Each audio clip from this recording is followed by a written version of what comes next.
ایک دفعہ کا ذکر ہے کہ کسی جگہ پر بہت ہی پیارا علاقہ تھا۔ وہاں بہت ہرے بھرے کھیت، رنگ برنگے گھر بنے ہوئے تھے اور وہاں پر ایک گھر تھا جس میں ایک کتا رہتا تھا۔ کتے کا کوئی عام کتا نہیں تھا، یہ انسانوں کی طرح چلتا، باتیں کرتا اور کام کرتا تھا، جس کا نام برونو تھا۔ برونو اپنی مما پاپا کے ساتھ اسی گھر میں رہتا تھا اور وہ ہر وقت اپنی مما پاپا کی فکر میں لگا رہتا تھا۔ برونو روزانہ صبح اٹھ کر ہاتھ منہ دھوتا اور اچھی طرح برش کرتا، اچھی طرح کام کرتا اور اس کے بعد چائے تیار کرتا، اپنا وہ ناشتہ خود تیار کرتا تھا اور سب مل کر بیٹھ کر ناشتہ کرتے اور خوب انجوائے کرتے۔ برونو کا پاپا اسے سمجھاتا، بیٹا اسکول جایا کرو، محنت کیا کرو، کام کیا کرو، لیکن وہ کچھ بات سنتا اور ہنس کر ٹال دیتا۔ پھر برونو نے اپنی بائیک نکالی اور وہ گھومنے کے لیے چل پڑا۔ برونو ابھی اپنے قصبے سے نکل ہی رہا تھا کہ شام ہو گئی۔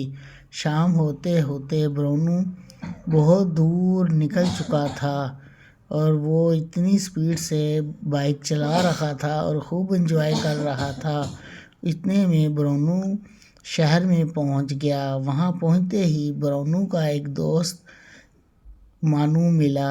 مانو اور برونو دونوں ساتھ ساتھ جانے لگے۔ وہ ایک علاقے سے گزر رہے تھے کہ ان کا ایک اور دوست حبیب آ گیا۔ حبیب بائیسکل پہ ان کے ساتھ ساتھ جا رہا تھا اور کچھ ہی دور جا کر برونو کی فیکٹری آ گئی، جس میں بہت سے ورکر برونو کے ساتھ کام کرتے تھے۔ برونو اپنی بائیک کھڑی کر کے فیکٹری میں انٹر ہو گیا اور برونو بہت خوش تھا اور اپنے کام کی طرف دوڑ کر جا رہا تھا۔ برونو وہاں پر مشینری کا مکینیکل کا کام کرتا تھا۔ برونو بہت محنت سے ہر کام کرتا اور سب کو اس کے ساتھ بالو، خرگوش، ہاتھی اور بہت سے جانور اس کے ساتھ کام کرتے تھے۔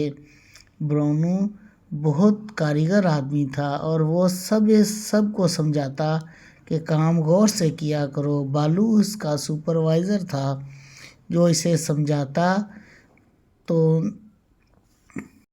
اس کے بعد برونو سے کام صحیح نہیں ہو رہا تھا۔ پھر ان کا ایک اور مکینیکل استاد آ گیا جس کا نام استاد موزم تھا۔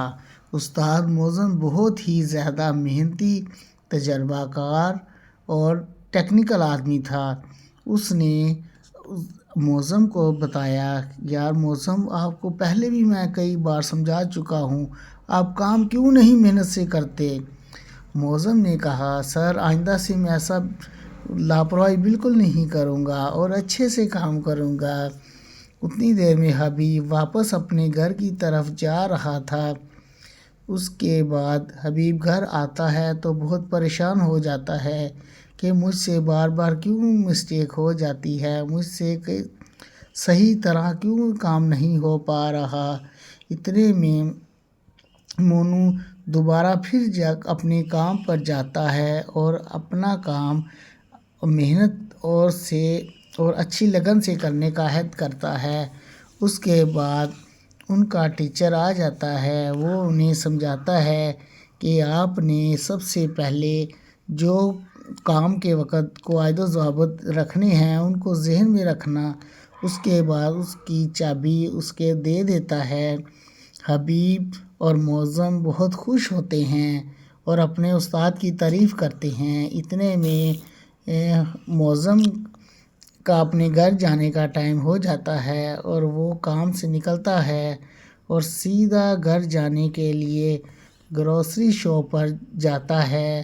گھر جانے سے پہلے کچھ اس نے سامان خریدنا ہوتا ہے۔ سامان اپنا خریدنے کے لیے وہ شاپنگ کرتا ہے، گروسری شاپ پر مختلف چیزیں لے کے جاتا ہے اپنے گھر والوں کے لیے، تو اچانک اسے پتہ نہیں کیا ہوتا ہے، وہ رونے لگتا ہے۔ سب کے گفٹ دے کر سب گھر والے بہت خوش ہو جاتے ہیں اور اس کے آنسو نکل آتے ہیں۔ پھر اس حبیب کی ماما بھی بہت خوش ہوتی ہے کہ میرا بیٹا اتنا محنت کر کر اتنے گفٹ لے کر آتا ہے۔ اگلی صبح جب معظم اپنے گھر سے صبح واک کے لیے نکلا تو وہ واک کرتا کرتا بہت دور جا رہا تھا اور اگلے دن عہد کر رہا تھا ہم ہارڈ ورک کریں گے اور محنت سے کام کریں گے۔ ہماری ویڈیو اگر اچھی لگی تو لائک سبسکرائب کریے۔